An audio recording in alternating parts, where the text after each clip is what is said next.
G'day, I'm Caroline Gardam. I'm one of the editors of Our Inside Voices. It's an anthology of Queensland writing, and I hear it is the largest collection of Queensland authors ever published in a single volume.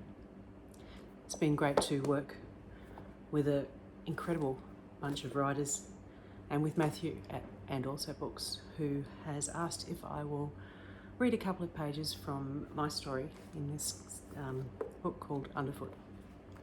So here goes. Don't worry, won't take long. I walk our Queenslanders' uneven wide pine floorboards, sewn by hand and laid in the 1920s, polished years later by someone else, and darkened over decades to a single maltz hue. My soles can't discern the holes left by borers, but can feel cracks between the boards.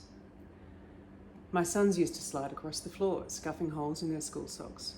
I love tiles, but you can't skate in socks on tiles the way you can on a timber floor. We have tiles in the laundry downstairs. The edges of a particular size of tile under a barefoot can manoeuvre a memory, and all of a sudden you're back at your first sleepover at a friend's house in early 1980s generally, and the two of you are sneaking down to the spare freezer in the rumpus room at midnight to binge on pilfered ice cream. The 2020 square tiles are smooth and cool. As autumn takes over, these tiles become colder than timber. My feet feel the change from downstairs tile to rough back step, hopping back upstairs to feel the old, polished pine. All polished floorboards are as smooth as home. Barefoot, my feet meet these boards and remember others. Memory presses up underfoot of squeaking, floating faux timber floors in the little house we lived in near the sea. A smooth surface disrupted by grains of sand. My feet, tip of toe first, then heel, methodically tracing a 2 a.m. route down hallway.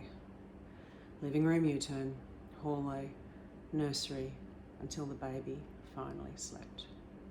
Exhausted, alone in that little shack, hoping the 2-year-old wouldn't wake as well, following the same pathway in a constant arc, singing deranged nursery rhymes, crying for sleep. The floor click-squeaked at a section outside the bedroom door.